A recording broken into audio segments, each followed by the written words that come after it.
জটিলা আর কুটিলা দূর থেকে এই দৃশ্য দেখে কি কাণ্ড করে দেখুন। ছি ছি ছি ছি ছি ছি ছি ছি, কি ঘেন্না কি ঘেন্না! এত বড় ঝিঙ্গি মেয়ে পকেটে চুলেটা সঙ্গে কেমন হাত চাটাতে রেখেছি বলছে দেখ। ও পিসি, ও তো আমাদের সৌভাগ্য। সে কথা কি হয়েছে না? সে কথা কি হয়েছে বলি গোবা বলে কি বয়সটা থেমে আছে নাকি? না না, এই বাণীকণ্ঠকে বলতেই হবে ওই ওই ওই মেয়ের বিয়ের একটা ব্যবস্থা করতে। নইলে নইলে গায়ের পাঁচজনের মান সম্মান রাখা দায় হবে। এই কথাটা তো তুমি ঠিকই বলেছো পিসি। তাছাড়া ওদের দেখা দেখি গায়ের অন্য ছেলে মেয়েগুলো যদি এমন করতে শুরু করে, তাহলে তো বড় চিন্তার কথা বাবু। না না, এর একটা বিয়ে করতেই হবে। এই চল তো দেখি। পিসি চলো তো, চলো চলো। হ্যাঁ হ্যাঁ, আয় আয় আয়, তাড়াতাড়ি আয়, তাড়াতাড়ি আয়। বাণী কণ্ঠ! ও বাণী! দাদা, একবার বাইরে আয় তো বাছা। আরে পিসি যে এসে এসে এসে সুবর্ণা, ও সুবর্ণা দেখো কে এসেছে। হাই পিসি, এখন দাঁড়িয়ে এসে এসো, বসবে দেখি এসো। থাক বাছা, আমরা এখন বসতে আসিনি। তা বলি, ওই বাবার মেয়েটার বিয়ে কিছু ব্যবস্থা ট্যবস্থা করলি নাকি? চেষ্টা তো করছি গো পিসি, চেষ্টা তো করছি, কিন্তু তোমরা জানোই তো সব, মেয়ের আমার সবই পাত্রপক্ষের পছন্দ হয়, তারপর ওই আসল জায়গায় এসে তাহলে তো চলবে না বানি দাদা। মেয়ের জন্ম দিয়েছো, নাম রেখেছো আবার সুভাষিনী, দায়িত্ব পালন তো করতেই হবে না?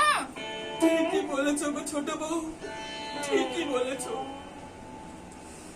জন্ম দিয়েছি বলেই তো সব সময় গলায় কাটার মতো বিঁধে আছে।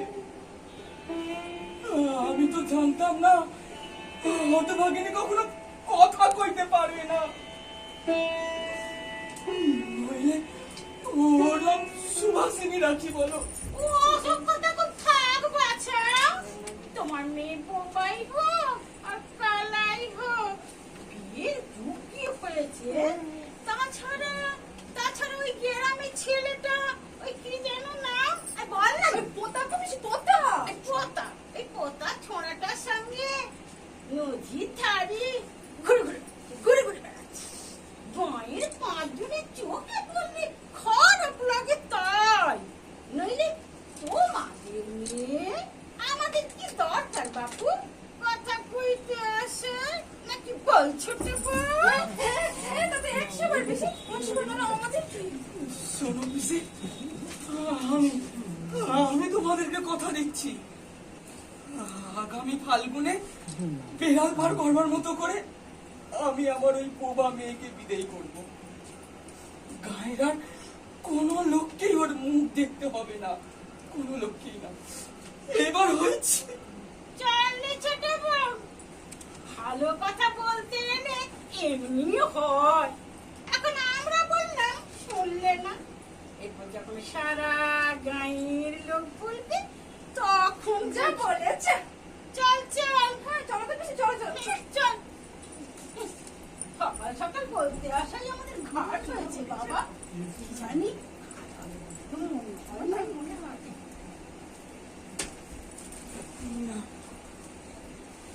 না না, এ তো আর সহ্য হয় না।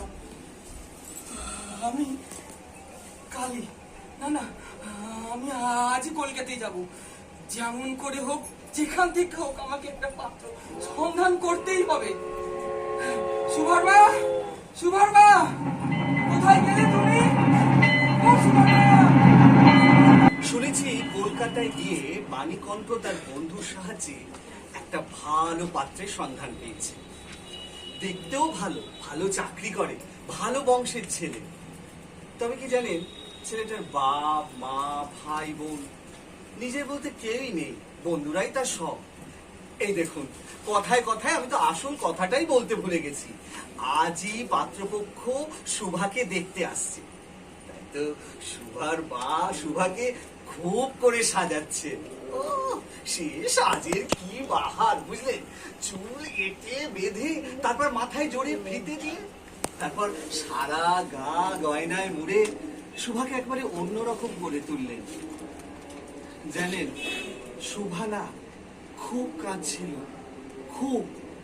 চোখ ফুলে উঠলে দেখতে খারাপ লাগবে এই কথা বলে তার মা তাকে খুব বকাবকি করলেন। কিন্তু শুভা শুনলেও সে কথা শুভার চোখে জল শুনল না।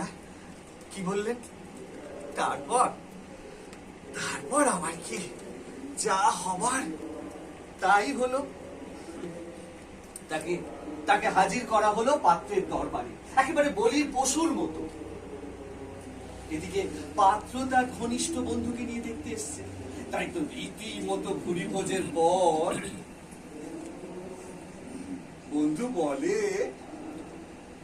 বন্ধু নয়, কি বলিস?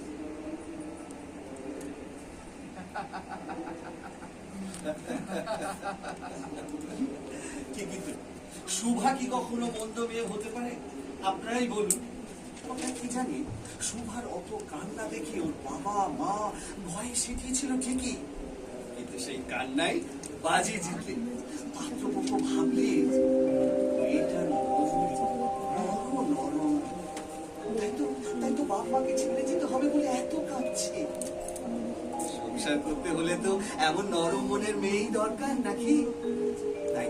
তাই তো পাত্রপক্ষ আর কোনো কথা বাড়ালো না, একেবারে বিয়ের দিন ঠিক করে ফেললো।